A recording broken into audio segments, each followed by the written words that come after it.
مٹ گئے مٹتے ہیں مٹ جائیں گے آدھا دل نہ مٹا ہے نہ مٹے گا کبھی جیسا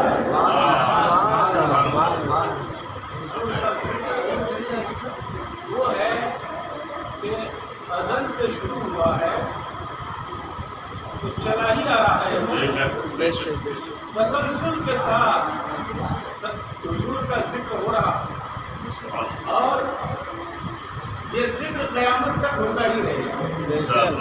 اور ابھی تھوڑی دیر کی گفتگو میں بتاؤں گا کہ قیامت میں بھی سرکار ہی کا ذکر ہوگا۔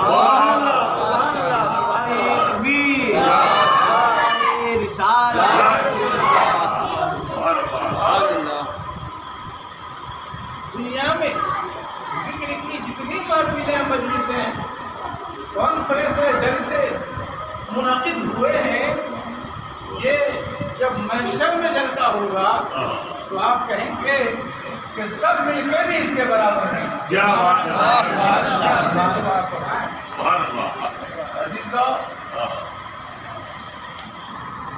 اللہ نے اپنے محبوب پر ذکر بلند فرمایا۔ بے شک کیسے ذکر بلند فرمایا؟ حدیث پاک میں آتا ہے کہ اس طرح سے ذکر فرمایا کہ محبوب جب میرا ذکر ہوگا تو تمہارا لکھا گیا تفصیل ہے، وہ ہر چیز کا بیان اس میں لکھ دیا گیا ہے۔ اس کی پیشانی پر حضور پاک کا نام لکھا، سبحان اللہ، سب سے پہلے حضور کا نام لکھا گیا۔ عزیزان گرامی، اور یہی تک محدود نہیں بلکہ اللہ رب العزت نے پھر ازل میں جب حضور کے نور سے انبیاء کرام کے روحوں کو پیدا کیا حضور، تو وہاں پر بھی حضور کا ذکر جمیل ہوا اور تمام انبیاء کرام سے وعدہ لیا گیا کہ جب تم دنیا میں جاؤ گے میرے محبوب کا کلمہ پڑھو گے اور ان کے نام نامی اس میں گرامی کو بلند کرو گے۔ لہٰذا انبیاء کرام دنیا میں تشریف لاتے رہے اور حضور کا چرچا کرتے رہے، حضور کا چرچا کرتے رہے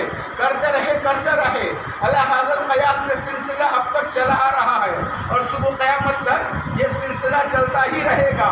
کبھی سرکار کا ذکر ختم نہیں ہوگا۔ سرکار کا نام اللہ نے محمد رکھا، جس کی تعریف کی جائے، خوب تعریف کی جائے، وہ تعریف ہوتی ہی رہے گی، چاہے جب بھی تعریف ہوگی، کوئی نہ چاہے جب بھی تعریف ہوگی۔ اس لیے کہ محمد کہہ دیا تو خود بخود تعریف ہو گئی۔ نام ایسا رکھا کہ چاہو نہ چاہو محبوب کی تعریف ہو رہی ہے۔ لہذا ایک حدیث آپ کو سناتا ہوں، ایک حدیث آپ سن لیجیے۔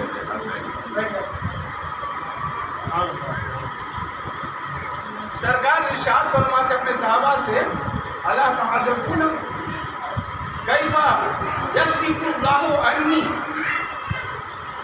شتم قریش ولعنهم یشتمون مذمما ویلعنون مذمما وانا محمد صلی اللہ علیہ وسلم۔ حضور نے صحابہ سے فرمایا کہ کیا تم کو اس بات پر تعجب نہیں ہوتا کہ اللہ نے مجھ سے قریش کی طعن و تشنیع کو، قریش کے طعن و تشنیع کو، ان کے گالی گلوچ کو کیسے مجھ سے پھیر دیا کہ وہ لوگ مذمم کو گالی دیتے ہیں اور مذمم پر لعنت بھیجتے ہیں اور میں محمد ہوں صلی اللہ علیہ وسلم۔ بات آپ کے ذہن میں واضح نہیں ہوئی۔ معاملہ یہ تھا کہ جب سرکار نے نبوت کا اعلان فرمایا تو ظاہر ہے حضرت مولانا انصار صاحب یہاں تشریف لائیے۔ جب حضور تشریف لائے، اعلان نبوت فرمایا تو کفار مکہ مخالف ہو گیا اور مخالفت میں سرکار کو جو ہے ان لوگوں نے برا بھلا کہنا شروع کر دیا۔ کبھی سرکار کو جھوٹا کہتے، کبھی جادوگر کہتے، کبھی کچھ کہتے، کبھی کچھ کہتے۔ تو یہ سرکار کی برائیاں آپس میں مل کے کرتے تھے، آپس میں مل کے برائیاں کرتے تھے۔ ابو لہب کی بیوی جس کا ذکر سورہ لہب میں ہے، عزیز و سخت کٹر ابو لہب کی ہی طرح دشمن تھی سرکار۔ اس نے ایک دن کہا یار تم لوگ عجیب لوگ ہو، تم ان کی برائی بھی کرتے ہو اور ان کو محمد بھی کہتے ہو. تم یہ کہتے ہو کہ محمد ایسے ہیں، محمد ویسے ہیں. ارے جب تم نے محمد کہہ دیا تو ان کی تو تعریف ہو ہی گئی. جب تم نے محمد کہہ دیا تو تعریف تو ہو ہی گئی. تم نے تو مان لیا کہ محمد یعنی وہ ہستی ہے جن کی تعریف کی جائے، ان کی بار بار تعریف کی جائے. تم نے جب محمد کہہ دیا تو ان کی تعریف تو ہو ہی گئی.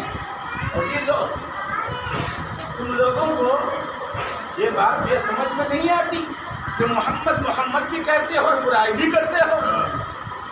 لوگوں کو یہ بات سمجھ میں آ گئی.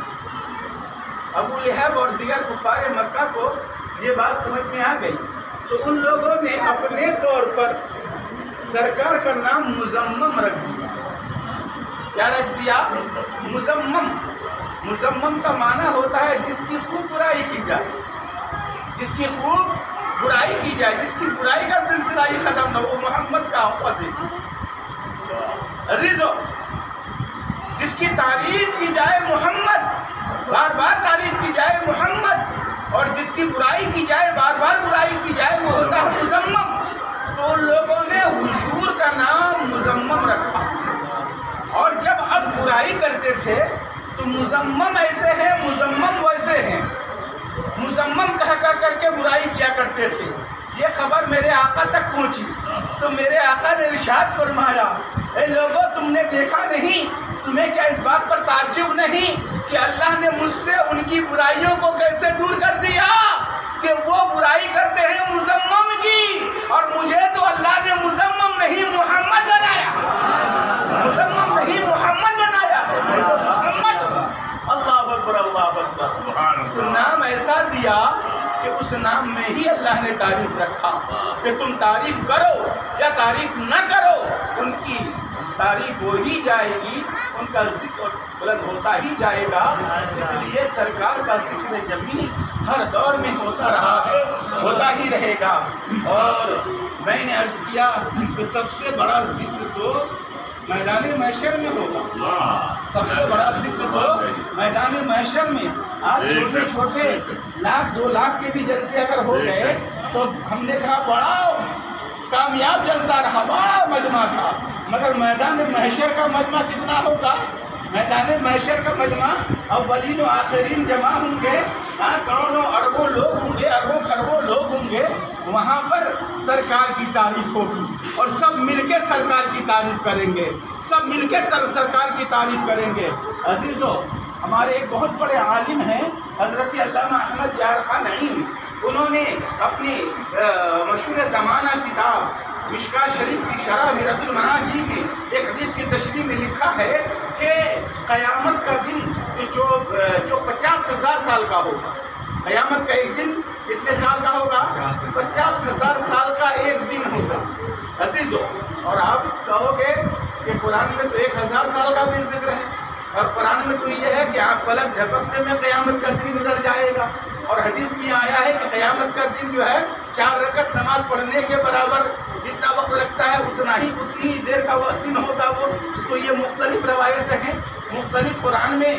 تو قرآن میں جو ہے قیامت کے دن کے تعلق سے باتیں آئی ہیں. ایک لمحہ کلمح البصر کا لفظ آیا ہے، جیسے پلک جھپکتے گزر جائے. عزیزو، 4 رکعت نماز میں حدیث میں آیا ہے جیسے آپ کا وقت گزرتا ویسا دن گزر جائے. اور پھر آیا 1,000 سال کے برابر ایک دن، پھر آیا کہ 50,000 سال کے برابر ایک دن. تو ایک دن تو ایک ہی ہوگا. تو پھر یہ تضاد کیسے ہے عزیزو؟ تو یہ سمجھنے کا تضاد ہے، ہمارا ذہنی تضاد ہے، ورنہ حقیقت میں تضاد نہیں ہے.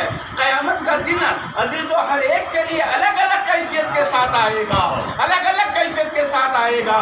جو اللہ کے بہت ہی مقرر بندے ہوں گے وہ دن پلک جھپکنے میں جتنی دیر لگتی ہے اسی مقدار میں گزر جائے گا. اور جس کا مقام تھوڑا اور ان سے نیچے ہوگا تو ان کا معاملہ یہ ہوگا کہ وہ 4 رکعت کے برابر دن کو سمجھے گا. اور اس کے بعد جو اور ہوگا وہ جو ہے 1,000 سال کے برابر. اور کفار و مشرکین اور بے حد گنہگاروں کے لیے وہی ایک دن جو ہے 50,000 سال. نعرہ تکبیر، نعرہ رسالت، تسبیح میلاد النبی.